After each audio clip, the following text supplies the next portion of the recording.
let's talk about bear spread here, and I would like to introduce Mike here.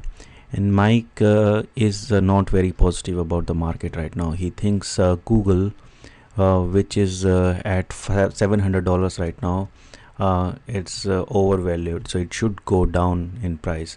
And he thinks that it can go to maybe 650 in about a month or so. So he wants to bet in that direction.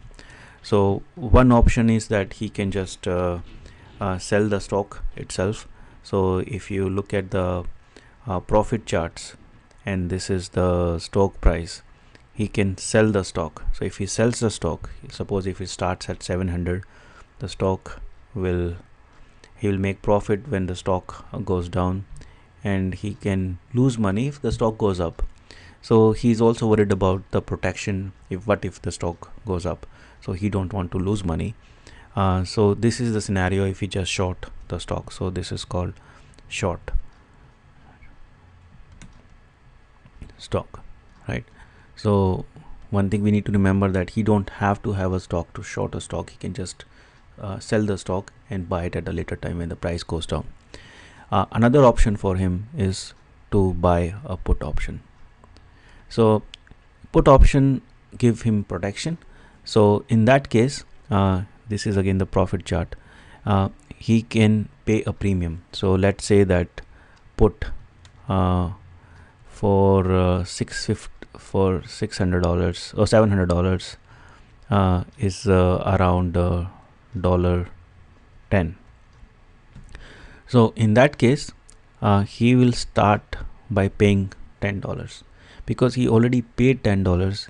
That will be his loss. Right away he will have a loss. Now if the stock goes up, he will not make any profit, so the loss will remain at $10. So let me call this as $10. But if the stock goes down, first he will recover his money. Once he recovers his money, then he will start make more money, and he'll get into the profit. So this is the profit he is going to get into. Now the only issue here is that Mike is not happy about paying $10 upfront. What if the stock only goes to 690, right? So he invested that much, but he didn't make any money. Stock still went down, but he had to pay $10. So he wants to save on this $10. So how can I do that? He can look at the put at 650. So put at 650 is $2 maybe. I'm just making a number here. So if it's $2, he can sell that put. So if he sell that put, he'll get a $2 credit. So when he gets a $2 credit, his loss, instead of starting from here, let me choose a different color.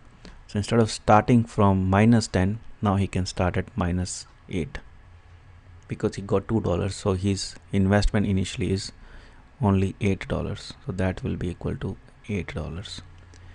And now if the stock goes up, his total loss will be $8. But if the stock goes down, then recovery will be faster, $2 before, and then he'll start making profit. The only downside is that once it reaches 650, he will not be able to make any more money. But he was already hoping that it will not go below 650. So he's capping his profits when it comes to stock going down, but he's saving on the premium or the initial investment. So this is what is called bear spread. So overall, if you are sure about, or if you are at least trying to bet in a particular range, then you can choose the bear spread to lower the premium of the call or the put option you are selling. And this is one of the way to be bearish on the market. So I hope this video helped, and in the next video we'll go to the actual Google charts and talk about how much return you can get by doing different kind of bear spreads in the Excel sheet. Okay, I'll see you later. Thank you. Bye.